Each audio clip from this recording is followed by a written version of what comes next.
Hey all, welcome back to the Cruising with Cheryl and Eric show. And we're Cheryl and Eric. Yeah. Today we're going to talk about a little bit about repositioning cruises, what they are, how they work, whether it's a good thing or a bad thing, whether you should book one or not. Because they're a little bit different. Not a lot of people have heard of them. So there are people out there who absolutely love repositioning cruises. However, they do come with some pros and cons because they're different than your typical 3-night, 5-night, 7-night cruise, closed loop cruise.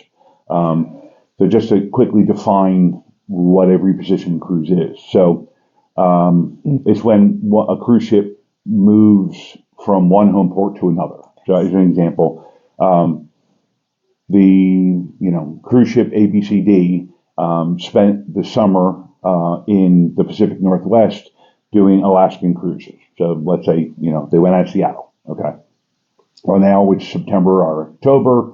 The cruise line realized that nobody cruises in Alaska in December, January, February. Wow. So they want to move that ship to somewhere warm, somewhere where they can take advantage of either the Caribbean or the Mexican Riviera, that something like that. So what they do is they literally move the ship. The ship pulls anchor, they leave port, they get underway, and they sail to Miami. Let's say that's where their next home Galveston or Galveston. Okay, Galveston. That's fine.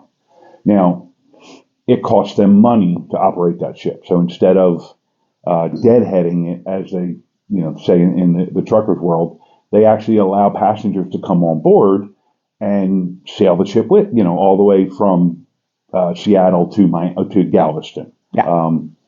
That way, it's not costing the cruise line to move the ship.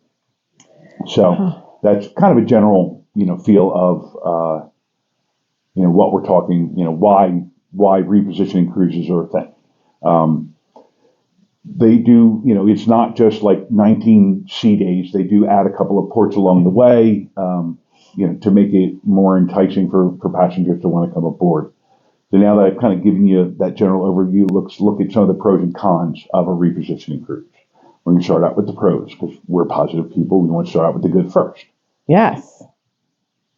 You want to go? Sure. The value is one of the pros. Mm-hmm. So when you're looking at the cost per day of a repositioning cruise, it's an amazing value. It's not uncommon to see the repositioning cruises advertised for as little as $50 a day. Many cruises report that they've been able to cruise on a 12 to 15-day repositioning cruise for about the same cost as a 7-day Caribbean cruise. Now, when it comes to getting a great deal on a cruise, saving money, and having an amazing cruise travel experience, it's had to beat the repositioning cruises. And while inside cabins will almost always be at the lowest price, check out the higher categories, including suites as well. This will be a great opportunity to cruise in your dream stateroom for a lower cost. You'll have lots of days at sea. If you love sea days, then chances are you'll love the repositioning of a transatlantic cruise. The nice thing about these cruises is that they're usually many days at sea in a row to relax, rejuvenate.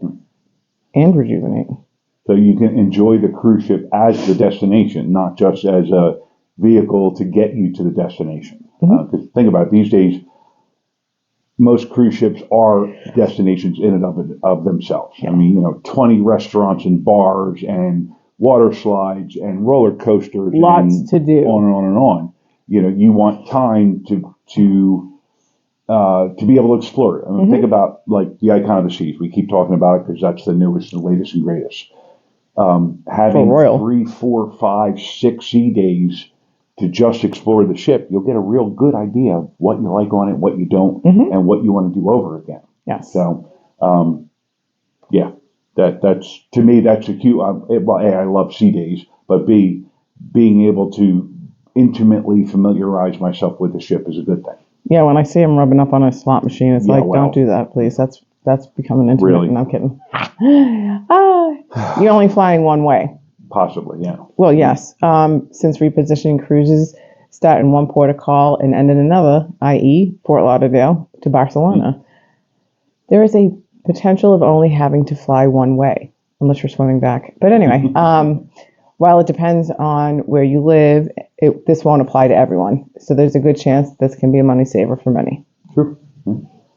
No jet lag. What? In contrast to the hustle and bustle of flying, traveling by cruise ship is slow, very slow. Time changes are dealt with gradually by adding or subtracting an hour over several nights of the cruise. So instead of, four time zone changes in a 6 hour period flying coast to coast, you get four time zone changes over 4 days. Much easier for your body to acclimate to that. Yes, I'll agree with that. Well, think about it. For those that are going to do a cruise from Europe back to North America on a transatlantic cruise, you'll get an extra hour of sleep several nights during that crossing due to time changes. What a great way to be truly rested after your vacation. Yes. Many itineraries and destinations.